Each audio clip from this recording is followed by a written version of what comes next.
कारण विखे इथं आले नाही का आले नाही, कारण मनोज जरांगेंनी त्यांच्यावर असं प्रेशर केलं की तुम्ही राजेंद्र दाते पाटलाकडे गेले तर माझा आतापर्यंत 3 वर्षाचा लढा पूर्ण मी खेळ खल्लास होऊन जाईल मावाला. म्हणजे या तालुक्यात समाजाला गंडवलं का ते गंडवणं बंद होऊन जाईल माझ्यावर. त्याच्यामुळे विखे पाटील साहेबाला मुद्दाम जरांगेने येऊन गेलं इकडे कधी गेलं, कारण राष्ट्र मागण्या आहे, संविधानिक मागण्या आहे, घटनात्मक मागण्या त्या.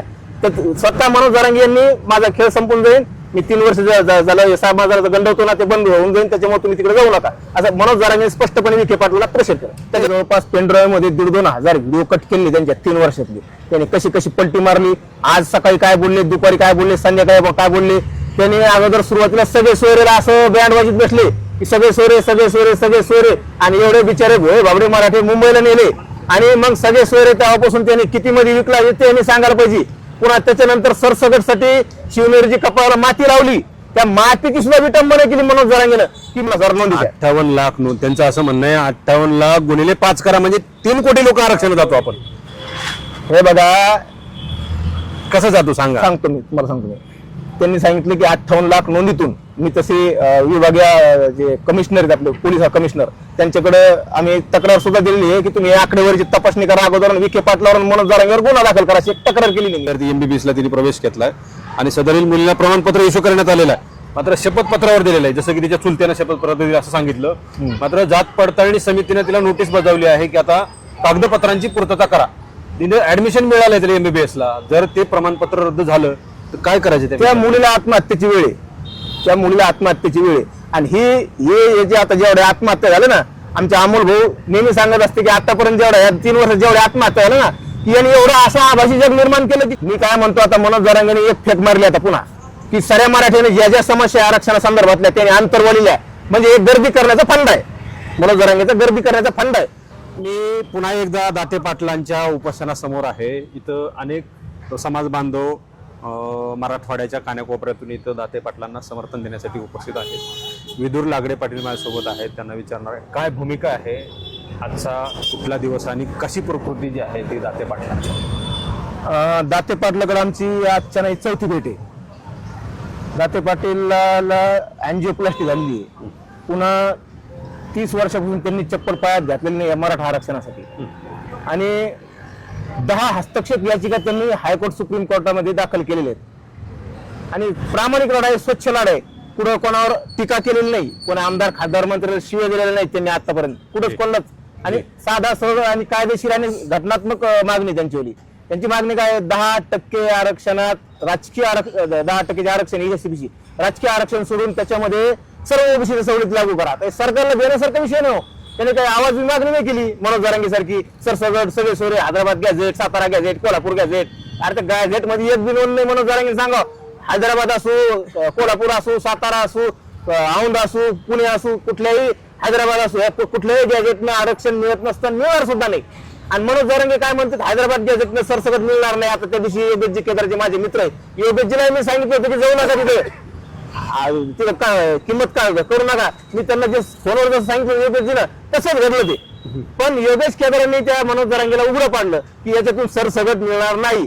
अरे सरसगट काय, एक प्रमाणपत्र ते हैदराबाद गॅझेटमधून मिळणार नाही. सरसगट काय काही आपलं कुठे. कालच्या बैठकीमध्ये त्यांनी स्पष्ट सपशेल माघार घेतली असं तुम्हाला वाटत नाही का, की सुरुवातीपासून सगळे सोयरे, सरसकट आरक्षण आणि शेवटी येऊन ते म्हणले की आता सरसकट होऊच शकत नाही कारण ते कायद्यात बसत नाही. स्वतः स्पष्ट म्हटले त्यांनी कायद्यात बसत नाही. हा 3 वर्ष लढा कशासाठी होता. हे बघा, त्यांनी माझ्याकडे जवळपास पेनड्राईव्ह मध्ये 1,500 व्हिडिओ कट केले त्यांच्या 3 वर्षातले. त्यांनी कशी कशी पलटी मारली, आज सकाळी काय बोलले, दुपारी काय बोलले, संध्याकाळी काय बोलले. त्यांनी अगोदर सुरुवातीला सगळे सोयरेला असं बँड वाजत बसले की सगळे सोयरे सगळे सोयरे सगळे सोयरे, आणि एवढे बिचारे भोळे बाबडे मराठे मुंबईला नेले. आणि मग सगळे सोयरे तेव्हापासून त्यांनी किती मध्ये विकला हे त्यांनी सांगायला पाहिजे.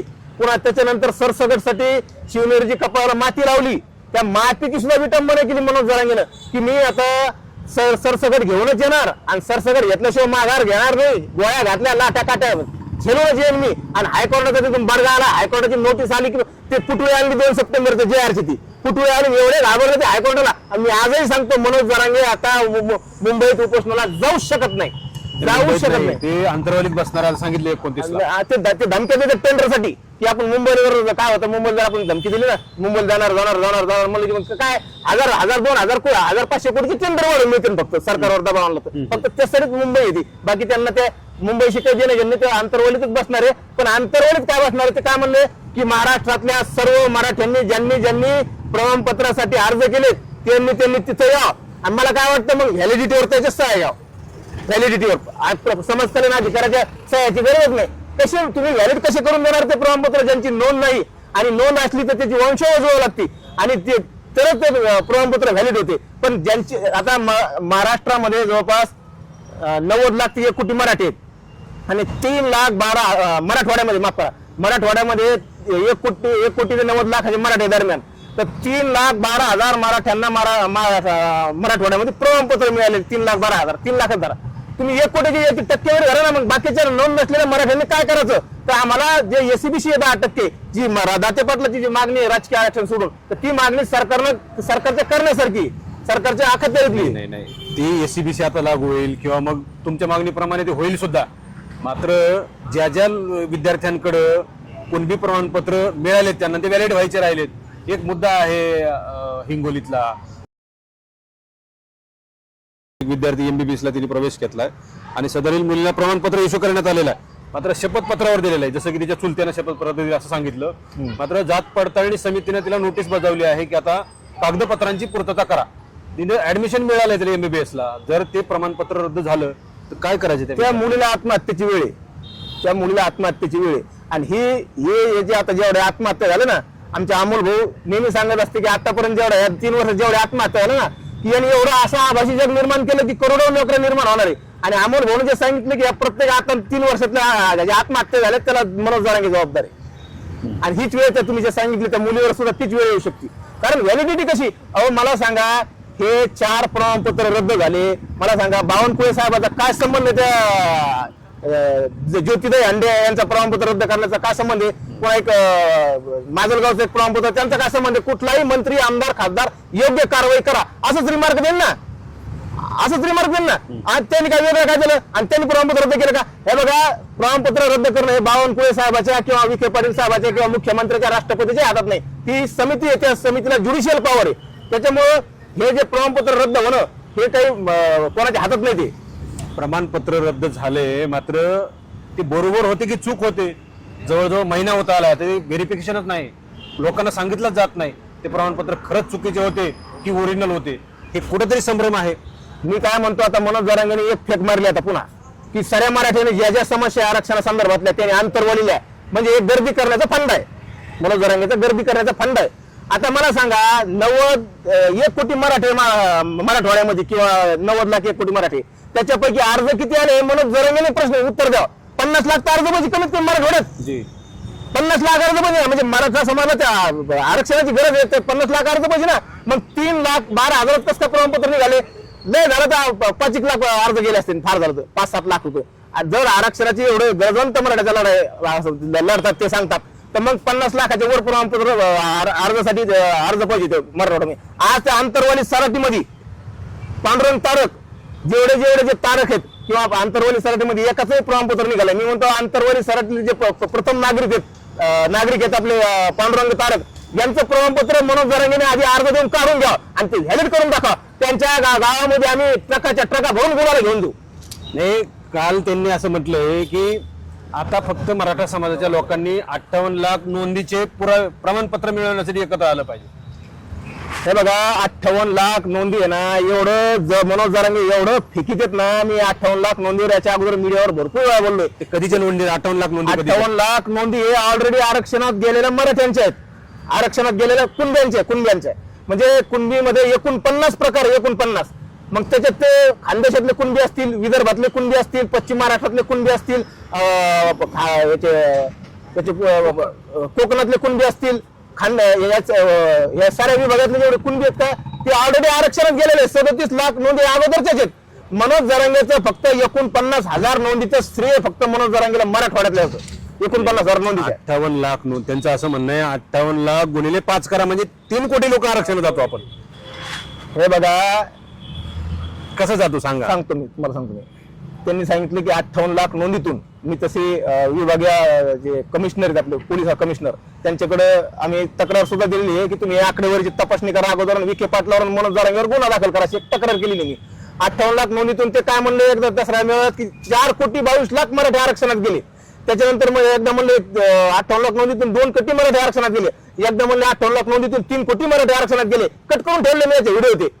अहो मला सांगा, हेच मी संदर्भ घेतला आणि विखे पाटील साहेब आणि मनोज जरांगे यांच्यावर आम्ही तक्रार दाखल केली आणि तेव्हापासून त्याच्या तोंडातून कोटीचे आकडे बंद झालेत.